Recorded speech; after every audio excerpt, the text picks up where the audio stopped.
Então, Maurício, é isso. É tudo roubalheira, entendeu? Porque Bolsonaro assumiu e Bolsonaro, nesse 1 ano e meio que ele tem de governo, o que ele conseguiu acabar foi exatamente com a corrupção, cara. Não teve corrupção. É 1 ano e meio que ele fechou a caixa d'água, fechou as torneiras, registro, fechou tudo, cara. Tá com a chave na mão, não abre e não adianta. Eles tentaram tudo. Quando estourou essa pandemia, aí foi a chance deles poderem roubar tudo, entendeu? Agora eu vou voltar um pouquinho lá atrás para você entender tudo que está acontecendo no nosso país e o que há por trás disso tudo. Lá em Tancredo Neves, Tancredo ia assumir, Tancredo era do povo, não sei se você tem idade para isso, não sei a tua idade. Eles assassinaram Tancredo Neves, tanto que a Glória Maria entrou ao vivo comunicando isso, só que gravou ao vivo 30 segundos, tiraram do ar. E aí depois vieram falar que foi uma... Como é que dá o nome? Um apêndice que estava inflamada e suturada e ele acabou morrendo disso. Mas que nada, ele foi assassinado. A Glória Maria entrou ao vivo e transferiram a Glória Maria para a Europa, ela ficando rica, milionária, porque deram um cala-boca nela.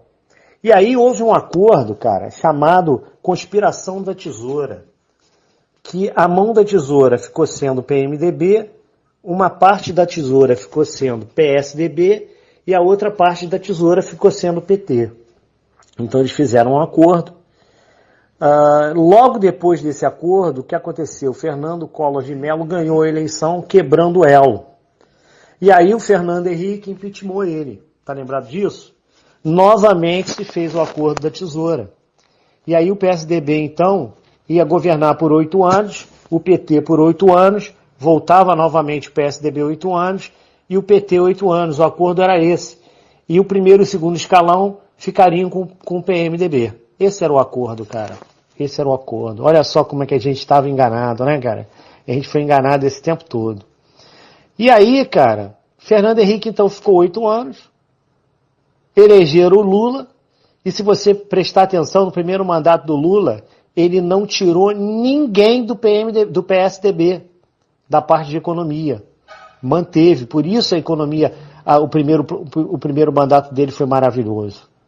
E aí ele se elegeu no segundo mandato, que explodiu já toda a corrupção no Brasil, que já vinha sendo feita em pequena escala pelo PSDB, com Fernando Henrique, aumentou a escala para o PT, o segundo mandato do Lula aumentou mais ainda, e aí, cara, o Lula e o PT, com um olho grande, quebraram o acordo com o PSDB e o PMDB. Elegeram a Dilma. A Dilma não era para ganhar. A Dilma era para perder para o Alckmin na época. E aí o PMDB e o PSDB ficaram pé da vida com isso, cara. E tentaram romper com o PT. Sendo que aí eles fizeram um outro acordo dizendo que a Dilma perdia na segunda eleição para o Aécio Neves. O que fez? Novamente o Lula rompeu o acordo. O Toffoli era o juiz do TRE. Se você lembra disso, às 19 horas ele fechou tudo, fechou para a imprensa, fechou para todo mundo, ninguém entrava, às 11 horas da noite ele abriu, dando a vitória para Dilma, com 54% das intenções de voto. E a gente sabe que não aconteceu isso, o Aécio ganhou, entendeu? E aí, imediatamente, o Fernando Henrique, junto com o PMDB, e o vice da Dilma era o Temer, PMDB, fizeram empechate da Dilma e mantiveram 2 anos do mandato do PMDB com o Temer. A intenção deles era agora normalizar o negócio. O PMDB ganharia 8 anos e o PMDB ficaria 8 anos e o PT ficaria fora. E aí, cara, eles criaram lá atrás, para derrubar o PT, um super-herói chamado Moro, que foi criado por esse mecanismo, pelo mecanismo da tesoura. Então prepararam um super-herói para apresentar para a população brasileira, como se fosse um super-herói, e aí ele caçou o Lula, eles queimaram o Lula e o PT geral, o Lula foi preso, o Moro virou um herói nacional. E aí o que aconteceu? O Bolsonaro resolveu ser candidato. Já viu o Trump ganho lá nos Estados Unidos e vindo numa crescente de patriotismo no mundo. Com essa briga entre PMDB, PSDB e PT, se enfraqueceram. E aí, o Bolsonaro começou a vir com um enredo da seguinte forma: família, pátria e Deus. Era tudo o que o povo queria.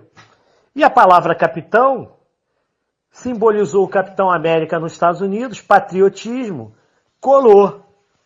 O povo então inflamou e aconteceu o que o PSDB, o PMDB e o PT não queriam. A direita ganhou por causa dessa briga, esse olho grande do PT. Então nós ganhamos, nós conseguimos quebrar a hegemonia, conseguimos quebrar um mecanismo e ganhamos.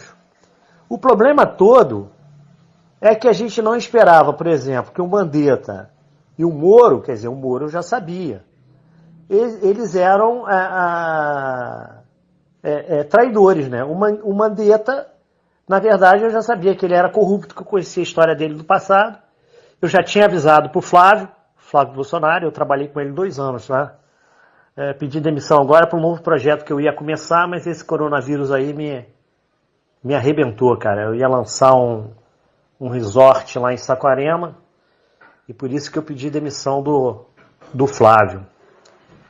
Mas eu avisei para o Flávio que o Mandetta era corrupto e já tinha avisado para ele sobre o Bolsonaro não chamar o Moro para trabalhar na justiça, porque você não pode chamar alguém que você não pode demitir, cara. É muito complicado. E só conseguiu quebrar o traidor do Moro porque o exército, a ABIN, descobriu as gravações do Moro e aí não teve jeito, o Moro foi obrigado a sair. Nesse período, aconteceu no meio do ano passado, o mecanismo começou a preparar a queda do Bolsonaro. Como é que eles fizeram? Primeira coisa que eles fizeram foi soltar o Lula. Botou o Lula com prisão domiciliar. Segundo passo nessa mesa de xadrez para derrubar o Bolsonaro, na tentativa de derrubar o Bolsonaro, foi deixar o Lula gravar, autorizado pelo STF, que estava acumulado, a gravar as lives. Ou seja, ele teria acesso à milícia Mortandela. E é o que aconteceu. A milícia Mortandela começou a escutar ele, a esquerda começou a escutar ele agora em lives gravadas. A terceira parte dessa mexida do xadrez para a derrubada do Bolsonaro foi o STF, ter autorizado o Lula para ir visitar o Papa. Aí é que vem a vírgula de quem está por trás disso tudo, que é a nova ordem mundial. Então o que um preso condenado, mais que condenado, né? O cara, além de ser condenado em primeira e segunda instância, o cara já foi condenado em outro processo, e tem mais 8 processos para ele responder. Liberar um cara desse para ficar em casa, liberar sem tornozelo, liberar para ele fazer live, e agora liberar para ele ver o Papa? Pô, ridículo isso, cara. Nenhum lugar do mundo faz isso. O que ele foi fazer, na verdade, lá? Não foi só ver o Papa. Ele foi no Banco do Vaticano, que é o banco que junta o dinheiro de todos os narcotraficantes do mundo e dos corruptos. Tudo de ruim.com.br. Que é de ruim dinheiro no mundo, está no Banco do Vaticano. Né? E aí o Lula, nessa época, ele encontrou com a Merkel da Alemanha, com o Putin da Rússia, com o Macron da França, que é considerado o anticristo, e com o presidente da China, e o principal de tudo, ele encontrou com Soros, cara. Quando ele voltou aqui pro Brasil, ele já voltou com muita grana. E aí, se você prestar atenção, se você voltar nas matérias, ele mandou chamar todos os governadores do Brasil, fez uma reunião com esses governadores, e apenas dos 27, 20 aceitaram participar, recebendo uma fábula de dinheiro. Imediatamente a isso, em novembro, o Dória, Witzel, Caiado, governador do Rio Grande do Sul, Santa Catarina, Pernambuco, Pará, que tinham sido elegidos pelo Bolsonaro, o Bolsonaro que tinha elegido ele, o único que era contra é o da Bahia. Começaram a bater no Bolsonaro direto, novembro, metade de novembro para cá, dezembro inteiro. Dezembro estoura na China o vírus, a Covid-19. Os governadores já sabiam, mantiveram o carnaval para contaminação geral da galera e continuaram batendo de frente com o Bolsonaro direto, porque eles já tinham montado a estratégia de roubo para quebrar o país e para quebrar o Bolsonaro, para poder impeachment o Bolsonaro. Aí, além dos governadores, o Maia entrou em ação, não votando nada que o Bolsonaro, desde o ano passado, nada que o Bolsonaro colocava, ele votava. Chegou a ter 42 processos na mão do Maia e o Maia não votava. Só que eles não esperavam a população reagir. Nós fomos para as redes sociais e batemos muito no Maia. Saiu o Maia de cena e entrou o Alcolumbre. Só que o Alcolumbre é fraco. Apoiou, saiu de cena novamente. Voltou os governadores e os prefeitos. Não teve jeito, a população reagiu. 15 de março ia ter uma passeata no Brasil inteiro. O que aconteceu? A Globo, o governador Dória, Witzel e todos os outros governadores, o que eles fizeram? Eles fizeram um trabalho na mídia fortíssimo, causando pânico geral, dizendo que ia morrer mais de 1.000 pessoas, milhões de pessoas vão morrer, se vocês forem para essa passeata, não façam isso, etc e tal. Porque ali já ia ser a queda desses governadores todinho, ia ser a queda do Maia e do Alcolumbre. Só que o pessoal ficou com medo e apenas 30% veio para a rua. E aí eles continuaram tomando um sobrefôlego na existência. Resultado, passou então, já que eles não conseguiram a queda do Bolsonaro, passou a pior parte do mecanismo deles, que foi botar o STF para combater o Bolsonaro. Começou com o Gilmar Mendes, passou para o Toffoli, Lewandowski, vai só vendo.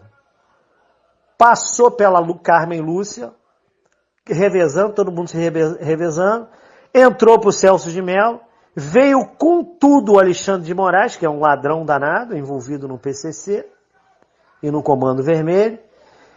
E agora, por último, veio o Barroco e o Fluxo, negócio assim. E aí, o que aconteceu? Eles estão se revezando para tentar derrubar o Bolsonaro. Não conseguiram, novamente, porque o povo veio para a rua 7 semanas seguidas. Eles vieram para a rua em Brasília. A gente tentou fazer aqui em Niterói, não conseguiu, porque o prefeito de Niterói, esse comunista safado, não deixou.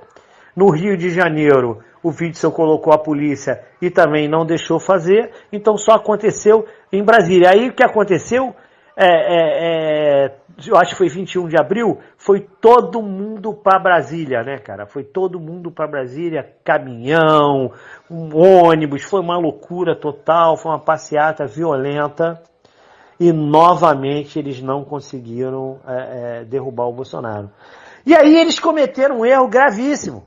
O Celso de Mello cometeu um erro gravíssimo nessa mesa de xadrez. E no xadrez, se você mexe uma pedra errada, você praticamente perde a partida. E foi isso que aconteceu. Eles quase perderam a partida com essa mexida errada. Qual foi a mexida errada, Maurício?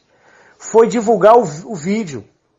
E aí a população brasileira e a população mundial, basta dizer que o vídeo já foi transcrito em 25 línguas. Esse vídeo mostrou para a população mundial, não só para a brasileira, que o Bolsonaro, ele era realmente patriota, ele é realmente patriota. Não só nas câmeras, mas como por trás das câmeras. E aí, desmontou o Moro. O Moro passou a herói para bandido traidor. Isso deu uma quebrada no STF também. Um ministro foi lá, um general foi lá conversar com o Alexandre de Moraes. No dia seguinte ele já veio se redimir no no Twitter. O Barroso agora está tentando derrubar o Bolsonaro a chapa Bolsonaro via TSE, que é a única chance que eles têm agora. E o último passo deles agora foi botar, através de um dinheiro do Soros, o Antífase. Começou lá no Rio Grande do Sul, passou para São Paulo, Curitiba, e domingo agora vai ser em Brasília e vai ser aqui no Rio de Janeiro também. Vai ser em Brasília, no Rio de Janeiro. O presidente da torcida do Flamengo, Jovem Flá, já convocou a torcida do Flamengo toda, porque ele é um marginal descarado. E vão para o Maracanã no domingo agora para tentar quebrar a porra toda. O que eles não esperavam, mais uma vez, foi a reação dos patriotas. E dessa vez, uns patriotas muito poderosos. Começou em Curitiba, o Vanderlei Silva convocou todas as academias de lutadores de todas as artes marciais para ir em defesa do Brasil e do Bolsonaro. E recolocaram na terça-feira agora a bandeira do Brasil no mastro novamente que eles tinham queimado. E os antífases não apareceram. Já foi convocado aqui no Rio de Janeiro também os lutadores de todas as academias, e em Brasília também. E domingo o pau vai cantar, irmão. Domingo vai ser uma guerra que eu vou te contar um negócio. Vai ser uma guerra violenta domingo. O pau vai cantar, vai ter morte. Com certeza, com certeza. O pau vai cantar feio e a gente não vai recuar, cara. A gente vai tentar destruir esses caras aí. Agora, com um finzinho já da pandemia, porque deixa eu te explicar uma coisa aqui como sanitarista, com um cara que tem 33 anos no Ministério da Saúde, trabalhando com vírus e vetores, toda virose, toda pandemia, toda epidemia, ela tem um período de 12 semanas, que acabou agora, acaba hoje. Completam 12 semanas hoje. Ela bate de 12 a 15 semanas. Entendeu? Então, o que acontece?